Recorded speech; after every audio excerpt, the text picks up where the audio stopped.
Hey, good morning, guys.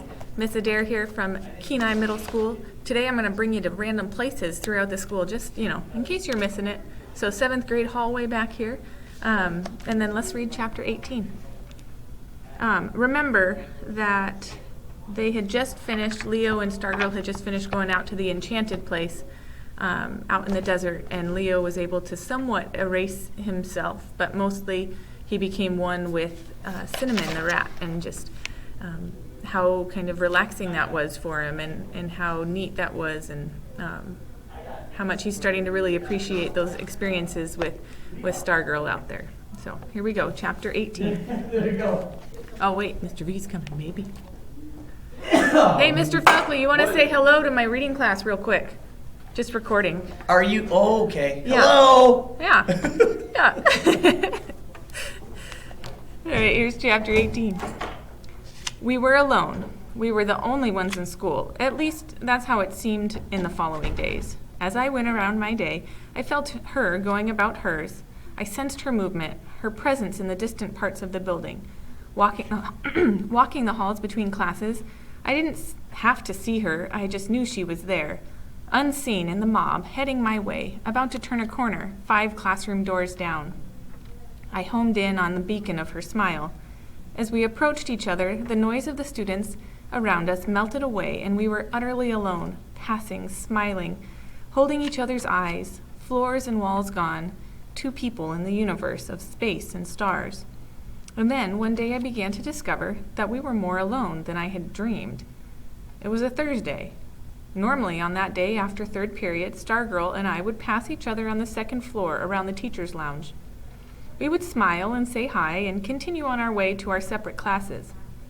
On this day, impulsively, I fell in alongside her. "How about an escort?" I said. She grinned slyly.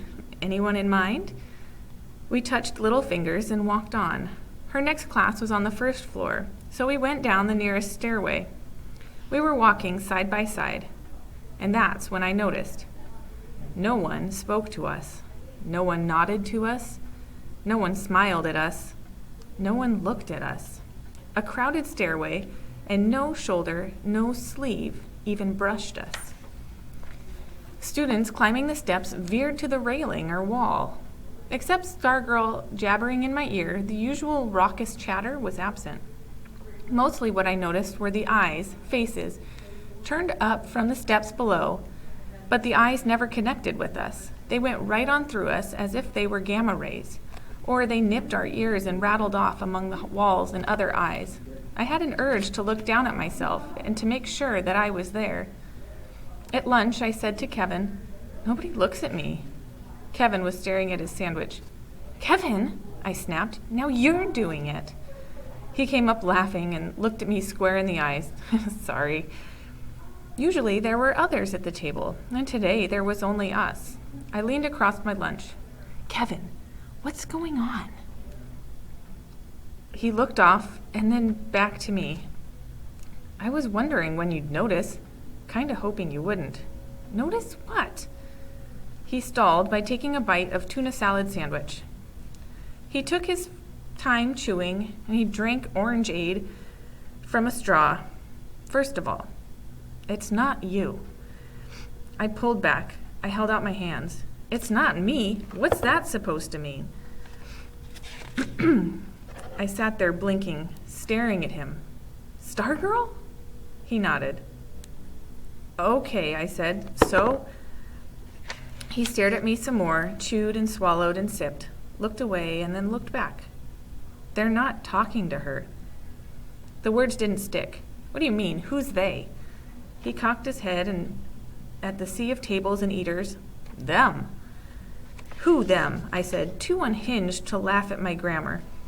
He wet his lips. "All of them," he shrugged. "Well, almost." He drifted his eyes over my shoulder. There were still 2 girls sitting with her. I glanced back.